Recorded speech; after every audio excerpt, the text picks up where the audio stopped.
And what looks like a giant sequoia but isn't, right next to it, this is a incense, like an incense. It's smelly, good incense. Cedar.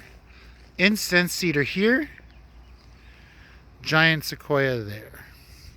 Now I'll show you the difference. The trunks are very similar, but the leaves are different. So the incense cedar, the scientific name is Calocedrus decurrens, has different foliage. Let me gather some.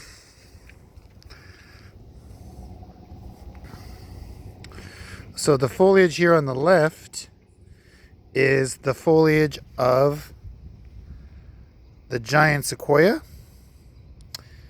And the foliage here on the right is of incense cedar. They're very similar. The sequoia is more prickly, and the sequoia does not come in flat sprays. The cedar, the leaves are relatively flat, whereas in the sequoia, they're more bushy and prickly. Again, this is a big gymnosperm, a big cone-bearing plant. Get hundreds of feet high. Called an incense cedar because the wood smells really well. In fact, that's its primary use, is for use as cedar wood, used for like for cigar boxes, for hangers, because it keeps away insects, cedar shavings, things like that.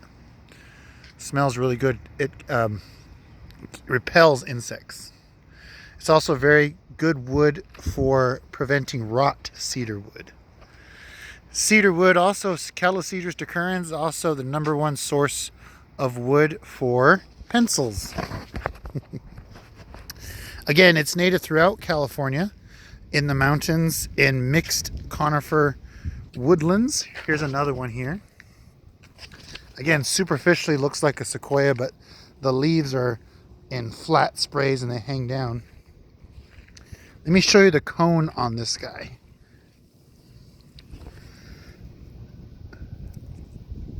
Interesting cone. It just splits open and 2 seeds, one from each side, falls out. You can see there's cones all over the ground here and all over the tree. Oh, look at it. There you go. You can see the tree full of cones. There's one with the leaf, one with the seed in it. Right there. And again, you can see how the foliage kind of is in these flat sprays. That's characteristic. It also smells a lot different. The incense cedar has a more cedary smell. Not as fire dependent as the sequoia, but still likes fires. They come up quite a bit in forests. A little bit more widely, much more widely distributed, excuse me. You find this plant throughout California's mountains, up into Oregon and Baja California, Mexico, and throughout California, basically, where it's wetter and cooler. So that's your incense cedar, Calocedrus decurrens.